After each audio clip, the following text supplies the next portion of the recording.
اعوذ بالله من الشیطان الرجیم بسم الله الرحمن الرحیم ویلکم ټو هوم بایولوژي. نن ټاپک زما د ګیسز ایکسچینج ان پلانټس او دا د کلسټر بایولوژي په 10 نمبر چپټر کې دویم نمبر ټاپک دی. ګیسز ایکسچینج دغه دی لکه څنګه چې انیملز او یا چې د انسانان هغه د بهر ماحول نه اکسیجن اخلي او کاربن ډای اکساید ول ورکوي، نو دې ته موږ وایو ګیسز ایکسچینج. دغه شان دا طریقه چې دا نو دا په بوټو کې هم کیږي. نو په بوټو کې څنګه کیږي؟ نو دا یاد ساتئ چې plants do not have any respiratory organs. په plants کې د انسانانو او د ځناورو په شان پیپړې یعنی پړپوسان لنګز چې دي هغه نه. دغه لنګز دغه پیپړې د پړپوسان چې دی هغه اکسیجن اخلي او کاربن ډای اکساید چې دی ورکوي، دې لپاره چې دی دا ذمهواري ریسپانسبل دا ارګن دا لنګز. خو په بوټو کې چې دی داسې ارګن چې دی نشته چې هغه د لنګز په شان چې دی کار وکړي، خو بیا هم خدای پاک د دوی د جسم داسې جوړ کړلی چې په دې کې ګیس ایکسچینج چې دی پاسبل دی او هغه پکې کیږي.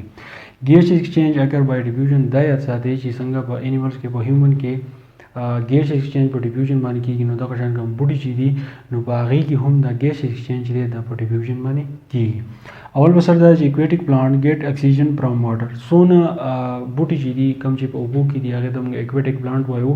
نو دا اکسیجن اخلي د اوبو نه، په کوم اوبو کې چې دا ولاړي نو دا اکسیجن د هغې نه اخلي. اوس په دې کې ستاسو دا کوېشن راځي چې بوټي خو موږ له اکسیجن نه اخلي، نو دا اکسیجن د څه لپاره اخلي؟ نو دا چې کله اکسیجن اخلي نو دا اکسیجن چې کله سیل ته لاړ شي دا هلته کې د خوراک سره میلاو شي نو دا انرژي ورکوي، هغې ته بیا موږ وایو ریسپیریشن. نو دا بوټي د اکسیجن چې دی دله هم پکاري. بل لینډ پلانټ. اوس لینډ پلانټ چې دی څه دی؟ نو لینډ پلانټ کې چې دی ګیس ایکسچینج څه کیږي؟ ګیټ اکسیجن فرام سراونډینګ. هغه بوټي چې هغه په وچو باندې دي یعنې دا په اوبو کې نه دي، موږ په خپل لاسو باندې اوبه کوو، نو هغې ته ویلی کېږي لینډ پلانټس. او لینډ پلانټ چې کوم اکسیجن راغونډوي نو هغه د سراونډینګ نه چې دی راغونډوي، یعنې چک چاپېره ماحول نه چې دی اکسیجن اخلي. بل لینټیکلز. لینټیکل موږ دې ته وایو که تاسو خیال کوئ زموږ سره چې تنه وي تو اکثر تاسو خیال کوئ چې کله موسم بهار شي یا بیا د هغې نه بعد چې د موسم خزان راشي نو خزان کې څه چلو شي د پاڼې چې دی اوس زموږ سره ولیږي. نو اوس په ګیس ایکسچینج په کوم ځای باندې کېږي؟ نو که تاسو کتلي یا تاسو غور کړئ نو زموږ سره چې څونه سټیمز دي په هغې باندې له پاسه چې دی دانې دانې شان شکلونه نو هغې ته موږ وایو لینټیکلز. نو دا بیا چې کله ګیس ایکسچینج کېږي نو دا به دغه لینټیکل باندې کېږي. پرزنټ سټیم اینډ ریسپانسبل فار ګیس ایکسچینج. چې کله به دغه لینټیکل باندې کېږي نو مطلب دا دی چې دا د ګیس ایکسچینج لپاره چې دي دا ذمهوار دي.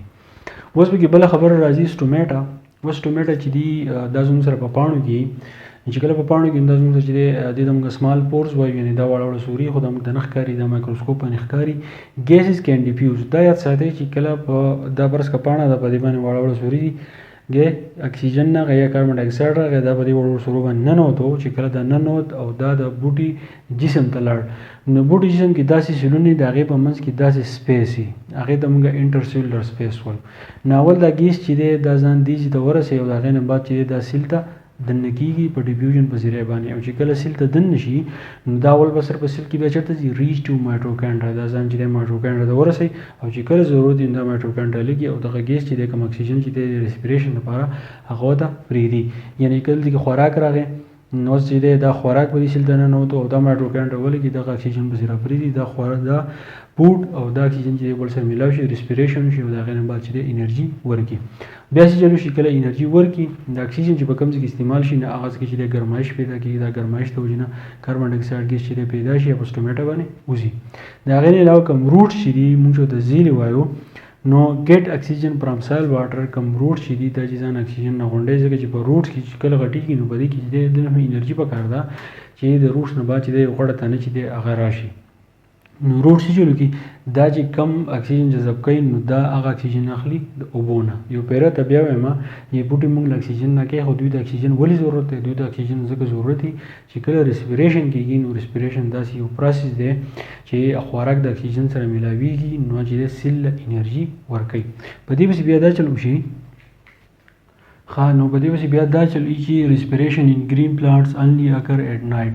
څونه ګرین پلانټس چې دي باید چې ریسپیریشن کېږي نو هغه صرف چې دی هغه صرف د شپې ټایم کې کېږي، ځکه چې د ورځې د دونه انرژي چې ده جذب کړي چې هغه بیا په سیلونو کې استعمالېږي د شپې نه هغه سیلونه چې انرژي ورکوي. د هغې نه علاوه ډیورینګ ډے ریسپیریشن اینډ فوټوسنتھسس اکرز ایٹ د سیم ټایم. خو دا ساتي د ورځې زموږ سره ریسپیریشن هم کېږي او فوټوسنتھسس هم کېږي. فوټوسنتھسس ځکه کېږي چې هلته کې د نور رڼا وي او موږ وایو چې فوټوسنتھسس هلو کېږي چې کله د نور رڼا موجود وي، نور رڼا راځي په دې بوټي باندې لګي او انرژي چې دی جوړوي او د هغې انرژي سره سره چې دی ریسپیریشن هم کېږي. خو د شپې چې دی دا یاد ساتئ چې صرف او صرف ریسپیریشن کېږي، فوټوسنتھسس نه کېږي. د هغې وجه دا ده چې هلته کې چې دی نور رڼا نه وي.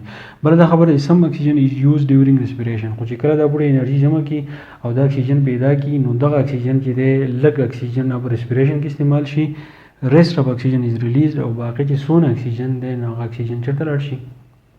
هغه موږ له راکړي هغه انسانان او ځناور چې دی هغه بیا استعمالوي. نو بیرته بیا ریپیټ کومه شارټ اینډ سمري چې په بوټي کې ګیس ایکسچینج دی څنګه کېږي.